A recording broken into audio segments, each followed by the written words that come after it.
Alright, so we have a small crowd tonight, of course. Starlighter finals are on, but anyway, welcome back everybody. You're watching the Singapore League European Division playoffs. Now this is Team Empire versus Lajons in the first game in a best of 3 series. The winner of this match will go on to play against the winner of Virtus Pro Polar and, actually no, not 4 Anchors, because 4 Anchors unfortunately had scheduling issues thanks to a certain tournament that will go unnamed because they're a bunch of dickheads.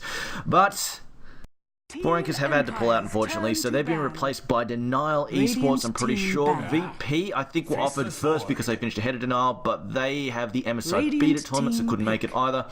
So 4 Anchors will be replaced by Denial, I'm 99% sure. But the winner of Lajons vs Empire will play against the winner of Virtus Pro Polar and Denial Esports. But this is game 1 in the best of 3 series. And what are Empire going to go with here? Now, Empire did request first pick, and Lajons decided that they wanted the Radiant side afterwards. Empire have gone with an Ogre ban. Okay, Ogre. Interesting. Ogre's banned. We've also banned out the Razor. We've got Deathbuff banned, not surprising. Panda banned. Now, this does leave. Well, they go for the Batrunner and the Witch Doctor. Now, Empire, I think, definitely would have liked to use a Witch Doctor. The other big one that Basis Void doesn't really like playing against, and also plays with him pretty well, is Scythe Mage. He's a fairly strong pick. But of course, we've seen the Witch Doctor Faces Void combo. The Chronosphere with Death Ward is utterly disgusting when a full combo goes off. And Lajons decided, you know what, let's just grab our support now and make sure that they can't do that. They will also decide to grab the Batrider early as well. Now, I think Empire, during the next banning phase, if for some reason Vengeful Spirit is still in the pool, they should get rid of her because she does become quite aggravating to play against. And also, the other hero that they might want to consider banning out is the Naga Siren, although she's sort of dropped off in popularity. Now, with that said, Terrorblade is still in the pool. And Era does like playing Terrorblade, so I think right now Empire, with their banning phase right now, should probably get rid of the Terrorblade as well. Otherwise, we're probably going to see Era running around with that. Reserve time. And with that said, EG actually did just have there's been some mixed results against Terrorblade. Now, EG, they're currently playing against Cloud9. They just got crushed by Terrorblade. But the game before that, they completely destroyed Envy's Terrorblade, broke an 8-game winning streak with it that he was on with that hero. And it pretty much came on the back of using a Lion. The Lion seems to be able to he's just got Terrorblade's number. He's got really good burst, single target burst. So when you figure out which one the real one is, you can take him down really quickly. And on top of that, great disable and the fact that he can get rid of the illusions very easily. But Empire decided, alright, we're going to leave the Naga Siren. We're going to take out the Naga Siren. Going to take out the Viper. And we might actually see Lajons just go, you know what? Well, let's take Terrorblade then. Because Era does play a lot. We'll see where they go though. Now, I'm guessing that they're going to have they might have something like planning for something like a Magnus mid, potentially. Because if they're taking the Viper out of the mix, they're probably worried about their 1v1 mid matchup in that case. They might be picking something that doesn't deal too well if it gets hit by a lane dominator. Or, I mean, if they wanted to, they could just do something like a Faceless Void Lich combo mid, also a possibility. 10 seconds remaining. Which could be pretty aggravating if Lajons put something there that isn't able to deal with that. As we've seen, if you're watching the Alliance games earlier, poor old 8-Mother, everybody's giving him flack, but he was being thrown up against a Lich dual lane in the mid lane. It's just absolutely no support from him at all. Nothing you can do about it. It is really a big ball buster for a solo mid hero to try and farm against that. It's so hard to sustain against the spam that comes out of him. Also, just losing all that farm and XP really delays mid hero's early farm.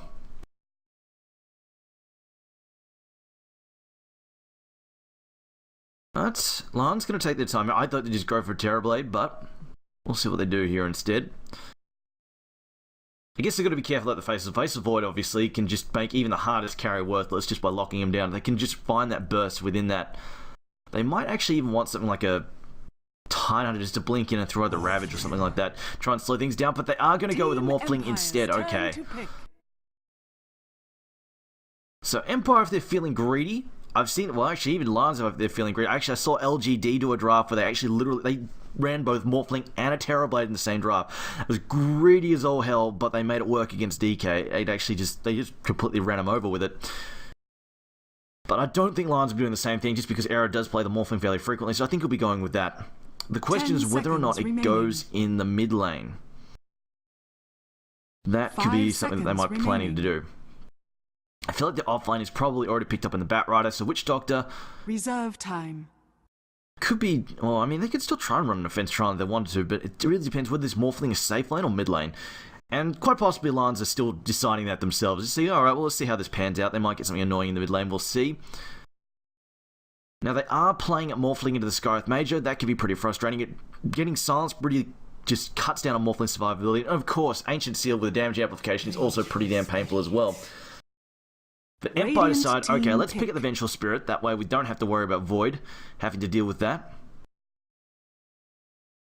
This could actually be pretty hard to keep Morphling. I mean, Morphling is playing against Chronosphere and Scarith Mage. Ancient Seal, this is pretty scary for him, I think. I'm not 100% sure how they're going to work this out, but EO's been picked up now as well, so it's probably, I think we're going to see a Morphling EO mid here, possibly. Because it is Radiant side Lions, and I think Lions were planning to do this possibly because they requested the Radiant side. More EO does better on the Radiant side. It's a lot easier for him to access the jungle and just pull and stack and do things in there. Get some farm happening. Empire, though, going to go with the Gyrocopter. Okay, so this is probably an offlane Void. Unless we're going to see something funky. No, probably not. Not with the Morphling in the mid lane. So it's probably going to be an offlane Void. Safe lane Gyrocopter. Now, the Gyrocopter is really good against the air just because you pretty much you flak down the air. It's really hard for him to stay relevant in the fights and not get knocked out by the Gyrocopter's incoming damage and some just even a little bit of AoE. I mean, he drops very, very quickly.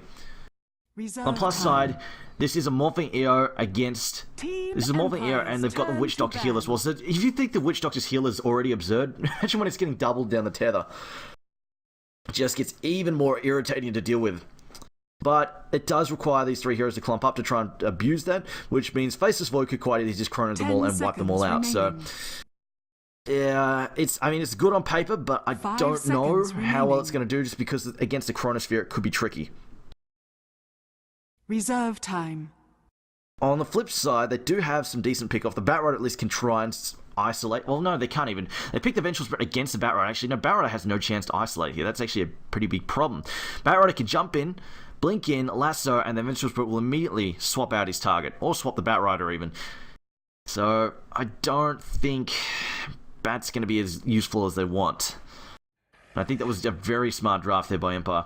On the other hand, Ancient Apparition did get banned out by Lance, so they don't have to worry about that being used against the healing factor that they're trying to bring to this game. I just don't know if they're going to get it off, though.